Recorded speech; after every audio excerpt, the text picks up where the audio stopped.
This seems like a normal scale model of a military airplane, but technically this is as fantasy as any science fiction kit. That's because the prototype never got off the blackboard. Building the kit is as straightforward as it gets. There's not much to it. But what if I showed you some cheap and easy improvements that'll kick this model up a notch, or two? Sometimes weird is good. Let me show you how I did it.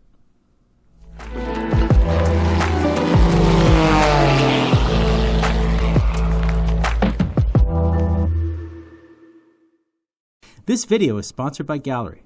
More on them in a bit. So, what is this thing? Well, this was an early 1990s design that was supposed to be the successor of the A6 Intruder. It was going to do all-weather strike missions. You know, those things the Intruder did so well. But it was also going to be a fighter and be invisible to radar. Oh, and all this all-weather stealth strike fighter stuff was going to come incredibly cheap.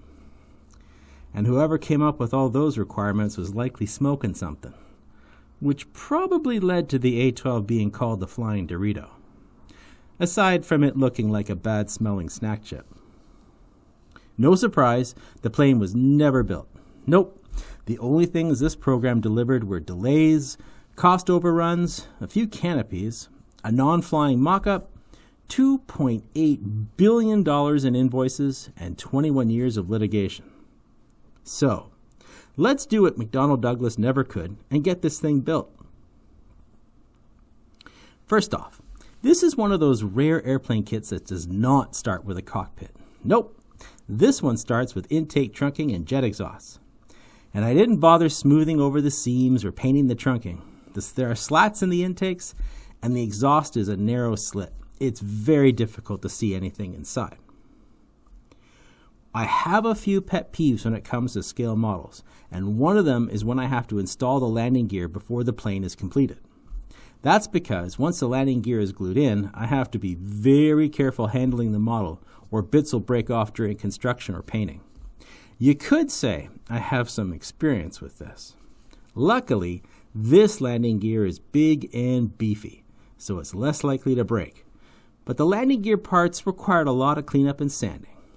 Once they were done, I shot a gloss black lacquer over the strut, and this was followed up by some Alclad 2 chrome. To keep that Alclad nice and shiny, I masked it off. I felt the gear was a bit bland, so I added some lead wiring to the legs.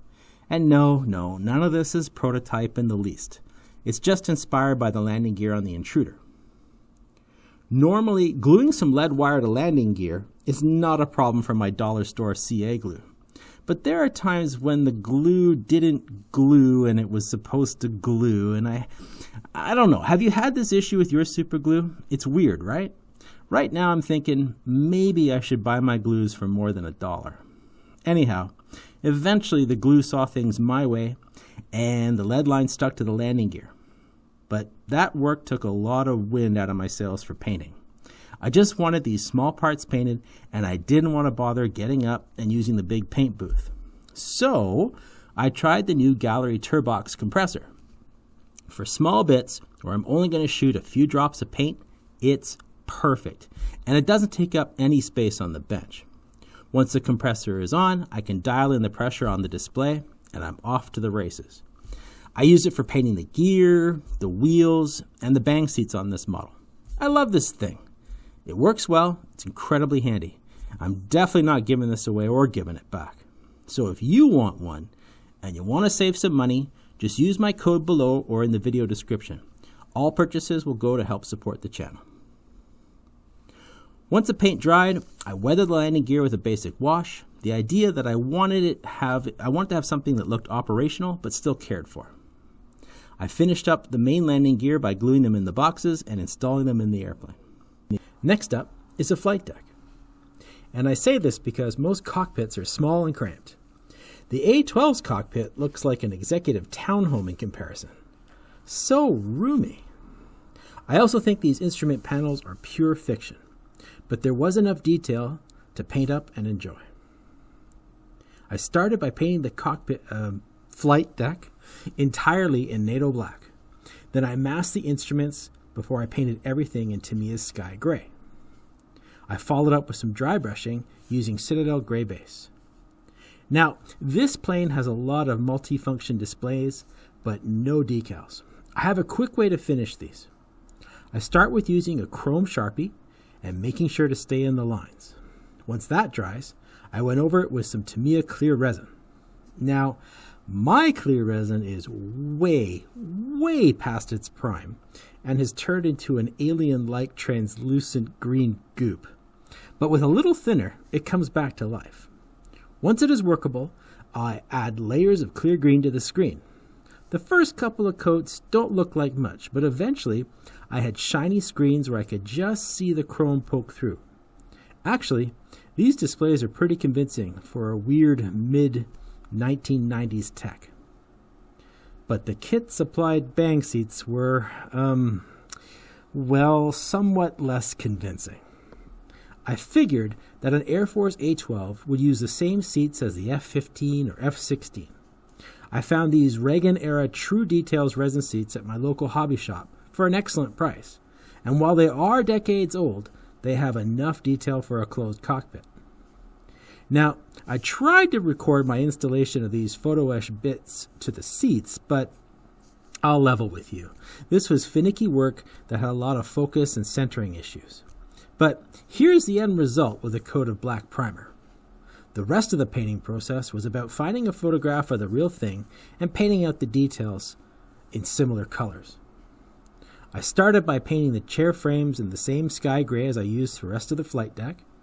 The seat cushion was painted in RAF dark green, and I was able to get my brush around the belts to get all of the cushion. There are some fabric-covered bits on the shoulders of the seats as well as on the top. I used flat green to simulate these parts. Next up is this little gas bottle, which really stands out on the real thing, and I used park green, which was pretty close. Then I dirtied up some flat white with some gray, and I picked out the seat belts.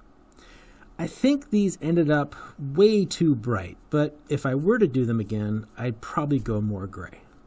Now, they say there are only happy accidents when it comes to painting landscapes. In scale models, there's only lessons that make us better for our next build. After the colors were applied, I glossed the seat, I used a wash and some dry brushing, and I made the detail pop. Compared to the kit seats, I think I definitely made an upgrade. Closing up the fuselage required some finessing, some clamping, some tape, some filling, and definitely some less than quiet words of encouragement. But it did close up for me. The softer plastic was a help here as it got gooey and oozed from the seams here and there. I only had a couple of small seams to fill with some CA glue and some light sanding. Masking the canopy was relatively easy once I cleaned it off with some Windex. I used bits of Tamiya tape, and just because I am that guy, I reinforced the tape with a bit of liquid mask. Overkill? Maybe. But I'm very tired of fixing paint leaks on canopies. Once everything was masked, I primed the model with some black spray primer. So, how to paint this thing was on my mind throughout the build. I figured that if this thing got built, it would have been flying in the late 90s or early aughts. So it could have been painted all black like the F-117, or maybe a single dark gray color like the F-15 Strike Fighter. But I didn't want to do all black this time, and let's face it, that single gray color, well, it's kind of boring. So I went with the classic 3-color F-16 look from those days. Realistic? Oh, probably not. But a bit more interesting, and kind of familiar.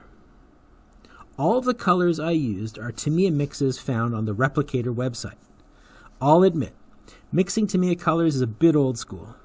And given that there are about 732 model paint lines out there with seemingly accurate colors, well, the thing is, not all of them are consistently available, and some of them go bad in the bottle. Tamiya acrylics last forever, and they're always available for me. I started with mottling the entire model using Tamiya flat white. It helps to have as thin a needle as possible in order to make tight, random paint squiggles. If you don't have a thin needle for your airbrush, you can also use one of those mottling paint masks that are made out of photo etch or cardboard. I decided to freehand this one, and well, it's a lot of airplane to model, and my index finger only aches a little. You don't have to be precise. In fact, it helps if you are random and sloppy. And once the mottling is done, well, you've got to trust the process, because this thing looks bad at this point. But not to worry, it's all going to get fixed in the next step. I started with the underside in light gross gray, and I use a little more thinner with this mix so that I can build the color slowly over the mottling. There's no magic to it. It's about spraying thin coats, being patient, and then taking a step back every now and then. Despite the size of this thing, I was able to get the bottom painted relatively quickly, with just enough mottling peeking through. Next up is the Gunship gray. Again, I used the Tamiya mix recommended by a replicator. This was also thinned a bit, and I went over the top of the model to build up the color. I was looking for distressed paint, something that was baking in the sun and subject to a lot of use. When I got to the front of the plane, I eyeballed a line for the Gunship gray to finish. Since this is a completely made-up scheme, I didn't feel the need to be precise, just something close enough. The last of the fuselage colors was the neutral gray. This went over the front of the plane and down the leading edge of the delta. Once the main colors were on, I glossed the entire surface with Tamiya Clear thinned with Mr. Color leveling thinner, and it got everything ready for decals. Now, I didn't like the suggestions in the model collect instructions. This is because there's no way for someone on the ground to be able to see the plane or unit numbers. And some of the markings were kind of big. So I decided to use a few of the kit decals and otherwise find something to place on the main gear doors like they do with the B-2. As for the markings themselves, well, I made up some numbers that I thought appropriate for something called a flying Dorito. After that, I applied a MIG ammo panel wash on the bottom, and I mixed my own Payne's gray wash for the top. I thought anything darker would be too stark. The washes were cleaned off with dozens of Q-tips and a few sheets of paper towel, and then I sealed everything with a top coat of a Vallejo matte. There was not a lot of final assembly for the plane.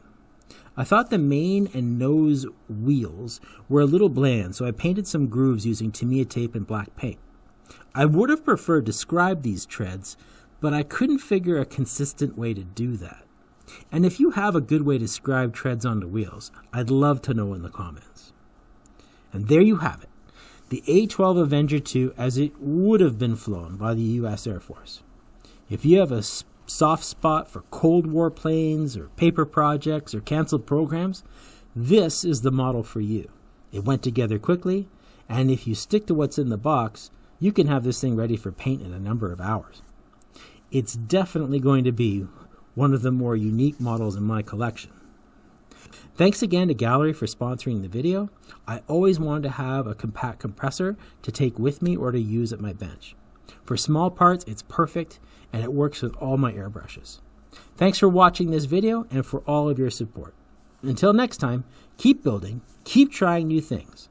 The only way you mess up scale models is if you're not having fun.